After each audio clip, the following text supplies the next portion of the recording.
What's up, folks? Hope you guys are good. Hope you guys are well. Thought I should just quickly do a reaction video on the news that are just coming in now that Springbok fly off Handre Pollard has been called up to join the team in France for the remainder of the Rugby World Cup. So, just for context on this issue, Pollard obviously was injured during the year. He didn't play for the Boks in the Rugby Championship. He didn't play in those warm-up matches.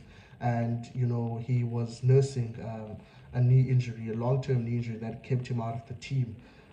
Nina obviously did mention at the start of this year that they wanted Pollard to at least play a couple of matches before the World Cup, sort of those Rugby Championship matches against Australia, Argentina, or play in that warm-up match against Wales or New Zealand. But that didn't happen. But he's returned, he's recovered, and he's fit.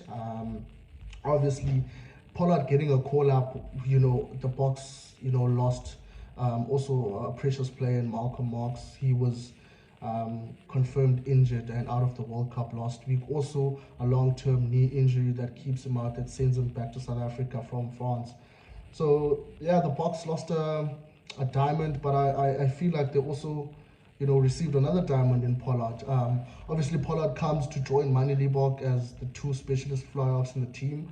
That will also mean that Faf now will sort of focus on being a scrum half instead of trying to cover 10 as well. So that's also an interesting dimension to this whole setup. Obviously, Ninaba commented in the statement saying that he commented on Pollard saying that he's been working hard to return to full fitness, and we are pleased that he has now some game time under his belt for his club, and this will allow him to slot back into the team. And obviously, a lot of people during the week, when Marx was confirmed out of the World Cup, speculated that the Boks would call up Joseph Dweba. Interestingly, Ninoba said no. We have enough hooker cover. This is basically what he said in the statement today. We are confident with the cover we have at hooker with Bongi Mbonambi, Deon Fourie, and Marco van Staden. We opted to call up Handre, who has been in our system for years, and was a member of our team in 2019 when we won the World Cup. And then I just quickly talk about this Marco van Staden, Deon Fourie, Bongi Mbonambi situation that the Boks are currently having right now. So it's basically simple. Bongi Mbonambi is a specialist hooker. Deon Fourie played hooker before. Marco van Staden has been training with the Boks at hooker. So obviously the coaching staff, which obviously is Jacques Ninaba, Zwandile Stick, Rassie Erasmus, these guys have been planning for situations like these. They've been planning to have backup in different positions. And if you look at Marco van Staden, he can play flank, he can play 8th man, now he can play hooker. I sort of understand why then they would also bring back Pollard, because if you have Marco van Staden and Deon Fourie is like for like with Malcolm Marx, by the way, because Deon Fourie is also good on the ground, he's also good on the ball, he can also steal the ball. So why call up Joseph Dweba, who will offer you probably 3 things, and whereas you have Deon Fourie who can offer you 4 or 6, obviously we also saw today Deon Fourie's throwing, which was good in the game against Romania. He came on. Marco van Staden also had a cameo at hooker against Romania, which was also impressive. So I think being confident with those 2 backups is something good. It's a huge risk. Let's not shy away from that. Let's not try and sugarcoat it and be like, no, the Boks are safe. The Boks are going to retain the World Cup with hookers that are also flanks. So let's not sugarcoat it. It's a huge risk. If one of them gets injured, then Ninaba and Erasmus will probably be forced to call up Dweba, because Dweba's the next guy in line. He's actually in the list of guys that are waiting to get called up. So that's the situation in terms of the hooker situation. Dweba stays at home. Van Staden and Fourie will, look to become replacements for Mbonambi. And obviously in the game against Tonga, we could possibly see Deon Fourie starting at hooker, and obviously Van Staden then coming off the bench, resting Bongi Mbonambi for that quarterfinal against New Zealand or New Zealand or France. So that's another game to look out for Tonga, to trial these hookers, to test them out. I also think that game against Tonga could be a game whereby we see Handre Pollard coming in. I think he I think he might come in against Tonga to get those match minutes at a World Cup, possibly going into a quarterfinal against New Zealand and France, as I've said, where he could come on in the last 15 minutes and slot in 2 penalties. I was saying this past week that I think Handre Pollard is now our Mornay Steyn. I think he's just he must just take up that role of being the new Mornay Steyn, the guy that comes in the 75th minute, slots in 3 penalties, and seals the Boks the victory. But my personal take on Pollard, I think it's a good decision.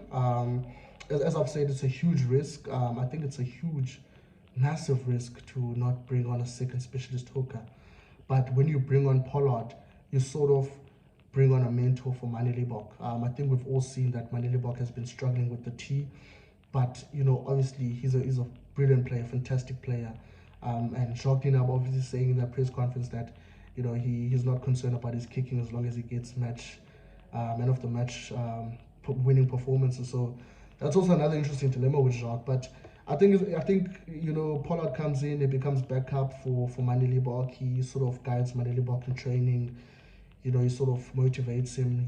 Pollard also, we his track record speaks for himself. I just want to pop up some of his stats from 2019. In the Rugby World Cup in 2019, he slotted over 16 penalties. 16 penalties. He was the leading. He was the leading player with penalties. 16. Obviously, Owen Farrell coming second and 12, and then he slotted over 9 conversions. Obviously, Richie Mawonga was first in that. Pollard's quite down the rank in conversions, but it doesn't matter. But penalties 16, and I think we also saw in that final in Yokohama in 2019 against England that if you give Pollard the T in big games, he can deliver.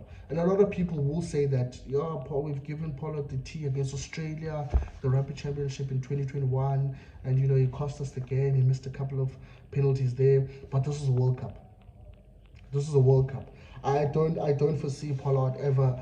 Okay, not missing, but I don't foresee Pollard not carrying the country on his shoulders at a World Cup. I think this guy is a brilliant player. I think he's not a baller, but he can win you matches. Even we saw in the British and Irish Lions tour there. He was slotting the 3 points like it's no one's business. So I'm pretty confident with Pollard coming back. I think it's a good sign for the Boks.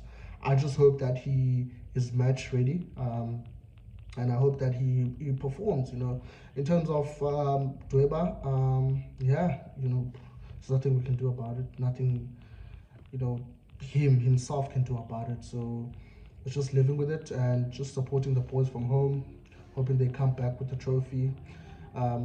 Let's see what happens in the Tonga game, because I don't think. It's very unlikely that Pollard might play a part in the game versus Ireland. Very unlikely.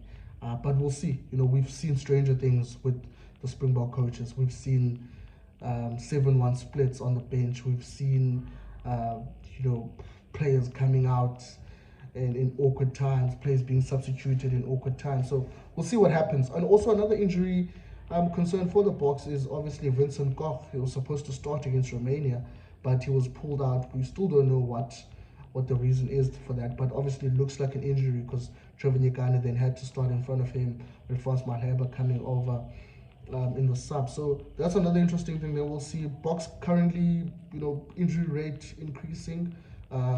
Also uncertainty over Etzebeth in terms of how fit he is for the Ireland game. Last week they were talking about 7 to 10 days. Hopefully he's going to be fit for this Ireland game. But let me know in the comment section what you think about Handre Pollard being back in the team. Let me know actually what you think about the Boks chances of retaining the Rugby World Cup in France.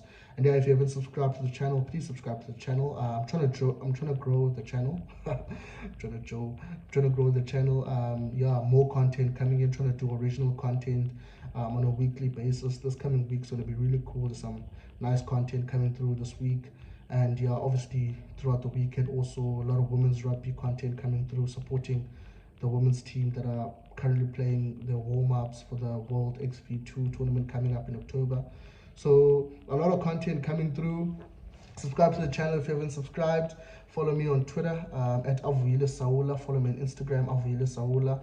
And yeah, Twitter is mostly where I post all the content in terms of which sporting codes I'm covering, the articles, where I'm at, and so forth like that. So do that, Twitter, Instagram, and subscribe to the channel. And yeah, till next time.